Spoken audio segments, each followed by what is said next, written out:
एक समय की बात है। एक गांव में एक बूढ़ी औरत रहती थी।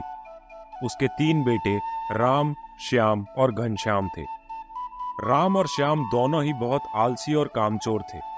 वो दोनों सारे काम अपने छोटे भाई घनश्याम से करवाते थे। एक दिन उस बूढ़ी औरत की तबीयत बहुत खराब हो जाती है और वो अपने तीनों बेटों को अपने पास बुलाती है। बेटा, लगता है अब मेरा आखिरी समय आ चुका है, लेकिन जाने से पहले मेरी एक आखिरी इच्छा है जो तुम तीनों को पूरी करनी है। हाँ माँ, बताइए ना, हम आपकी इच्छा जरूर पूरी करेंगे।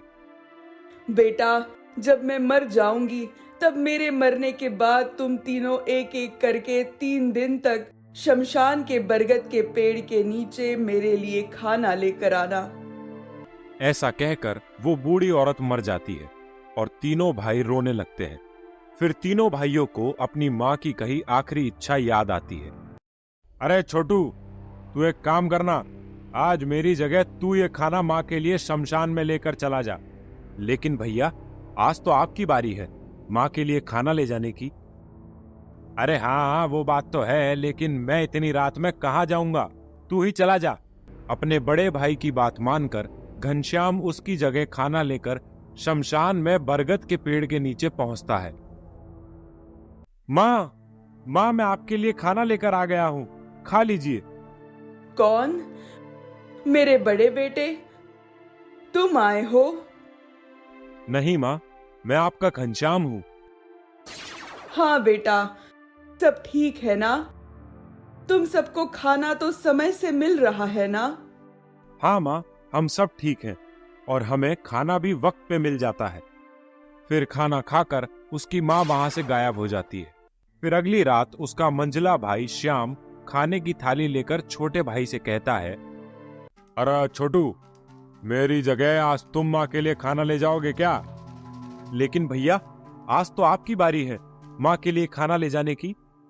हाँ, लेकिन तुम जानते ही हो मुझे अंधेरे से कितना डर लगता है। अपने मंझले भाई श्याम की बात मानकर घनश्याम फिर उसकी जगह खाना लेकर शमशान में बरगद के पेड़ के नीचे पहुंचता है। माँ, मैं आपके लिए खाना लेकर आ गया हूँ, खा लीजिए। कौन? मेरे मंझले बेटे, तुम आए हो? नहीं माँ, मैं आपका घनश्याम हूँ। हाँ बेटा, सब ठीक है ना? तुम सबको खाना तो समय से मिल रहा है ना? हाँ माँ, हम सब ठीक हैं और हमें खाना भी वक्त पे मिल रहा है। फिर अगले दिन रात को छोटे भाई की बारी आती है खाना ले जाने की।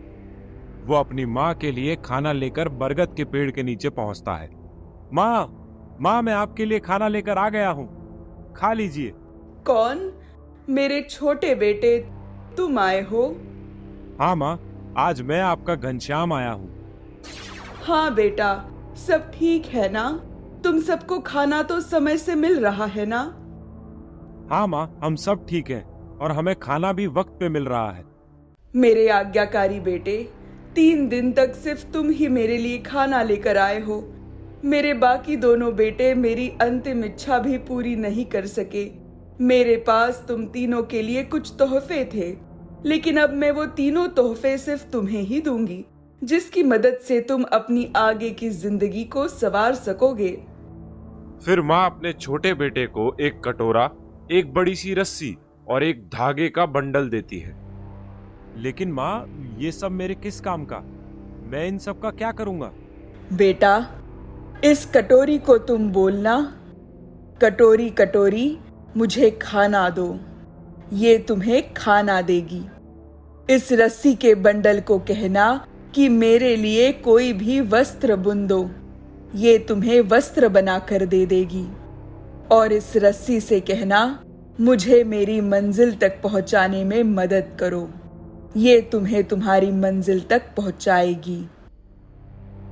फिर ऐसा कहकर वो बूढ़ी औरत हमेशा के लिए वहां से चली जाती है और घनश्याम भी तीनों तोहफे लेकर वहां से चला जाता है और जाकर एक पेड़ के नीचे बैठ जाता है कि तभी उसके पास एक बूढ़ा आदमी आता है।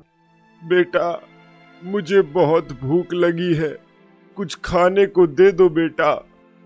अरे चाचा, अभी तो मेरे पास आपको देने के लिए कुछ भी नहीं है। घनश्याम ऐसा कह ही रहा होता है कि तभी उसे अपनी माँ के दिए 3 तोहफे याद आते हैं, जिसमें एक कटोरी भी होती है।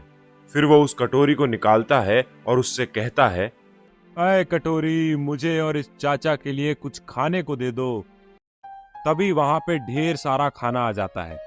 फिर दोनों पेट भर के खा लेते हैं और वो बूढ़ा आदमी वहां से चला जाता है। खाना खा के तो मजा ही आ गया। अब मैं इस रस्सी से एक घोड़ा मंगवाता हूँ, जिससे मेरा घूमना हो जाएगा। फिर घनश्याम उस रस्सी से घोड़े के लिए कहता है और उसके सामने एक बहुत ही सुंदर सफेद घोड़ा आ जाता है, जिस पे बैठकर वो घूमने निकल जाता है। और घोड़े पे चलते चलते घनश्याम दूसरे दिन एक दूसरे राज्य में पहुंच जाता है। और वहां पहुंचकर वो देखता है कि सभी लोग कहीं जा रहे हैं। अरे भाई, तुम सब कहाँ जा रहे हो इतने अच्छे अच्छे कपड़े पहनकर? अरे, हम सब राजा के महल जा रहे हैं, उनकी बेटी से शादी करने के लिए। अरे मतलब राजा अपनी बेटी के लिए एक वर तलाश रहे हैं। मुझे भी जाना है राज्य दरबार में, लेकिन मेरे पास तो अच्छे कपड़े ही नहीं हैं। अरे हाँ, माँ ने धागे का बंडल दिया था, अभी उसे निकालता हूँ। ऐ धागे, मुझे एक अच्छा सा वस्त्र पहना दे। उसके ऐसा कहते ही उसके शरीर पर राजकुमारों जैसे कपड़े आ जाते हैं और वो भी महल में जाने के लिए निकल पड़ता है। और वहां पहुंचता है तो देखता है कि अलग अलग राज्य से राजकुमार विवाह के लिए आए हैं। तभी राजा कहते हैं, मैंने आज आप सभी को एक खास मकसद के लिए यहाँ बुलाया है। यहाँ पास ही एक नदी है, जिसके उस पार एक शैतान रहता है। अगर तुम में से किसी ने भी उस शैतान को मार गिराया तो मैं उसे अपने राज्य का राजा बना दूंगा और अपनी बेटी के साथ उसका विवाह करने की घोषणा भी कर दूंगा।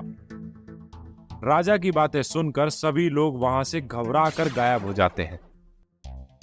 अरे, ये सभी चुनौती से घबरा के भाग गए, लेकिन तुम यहीं पे खड़े हो। तुम्हें डर नहीं लगता है क्या? महाराज, मेरा नाम घनश्याम है। आप कहे तो मैं उस शैतान से आप सभी को छुटकारा दिलवा दूंगा। बस आप मुझ पर भरोसा रखिए। ठीक है साहसी लड़के, तुम्हारे जिंदा लौटने का मुझे बेसब्री से इंतजार रहेगा। जो आज्ञा महाराज। ऐसा कहकर घनश्याम घोड़े पर सवार होकर उस नदी के पास पहुंचता है और तभी उसका घोड़ा उससे कहता है, मैं इससे आगे नहीं जा सकता। यहां से आगे सिर्फ इंसान ही जा सकता है। ठीक है, तुम यहीं मेरा इंतजार करो, यहां से आगे मैं अकेला जाऊंगा। तभी घनश्याम उस नदी को पार करने के लिए अपने झोले में से रस्सी निकालता है और उससे कहता है, ऐ रस्सी, मुझे ये नदी पार करनी है, तो कृपया करके मेरे लिए इस नदी पे एक सेतु बना दो। ऐसा कहते ही नदी पर सेतु बन जाता है और उसकी मदद से घनश्याम नदी पार कर लेता है और एक गुफा के सामने पहुंचता है। जैसे जैसे वो गुफा के अंदर जाने लगता है तो शैतान को घनश्याम की गंध आने लगती है। लगता है कोई इंसान आ रहा है। अच्छा है, आज तुम मेरी दावत बनोगे, मुझे पेट भर खाना मिलेगा, मैं तुम्हारी हड्डियां तक चबा जाऊंगा।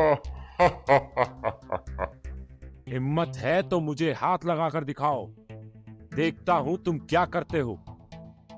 घनश्याम ने सभी तरकीब पहले ही सोच ली होती है। शैतान जैसे ही उस पर हमला करता है तो घनश्याम सबसे पहले जादुई रस्सी की मदद से राक्षस को बांध देता है और फिर कटोरी से मिर्ची पाउडर मंगवा के राक्षस की आंखों में डाल देता है।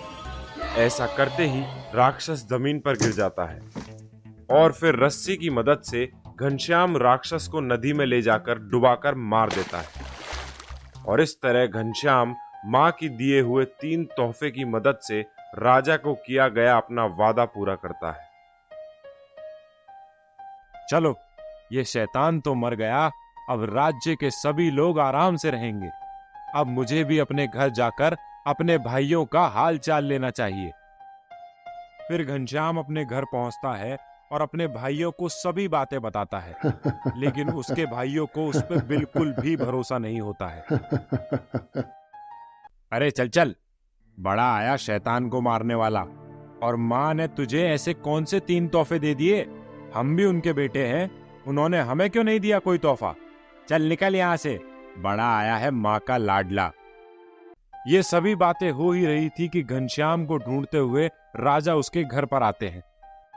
अरे, तुम तो बहुत ही बहादुर निकले, जो कोई ना कर सका वो तुमने कर दिखाया, इसलिए अपने वादे के अनुसार हम तुम्हें लेने आए हैं और अब तुम्हें ही हमारे राज्य को संभालना है और हमारी राजकुमारी से विवाह भी करना है। राजा की बातें सुनकर दोनों भाइयों को यकीन हो जाता है कि उनका छोटा भाई सब सच कह रहा था और उन्हें अपनी गलतियों का एहसास होता है। दूसरी तरफ घनश्याम राजकुमारी से विवाह करके खुशी खुशी राज्य संभालने लगता है और यहाँ दोनों भाई सिर्फ अपने किए पे पछताते रह जाते हैं।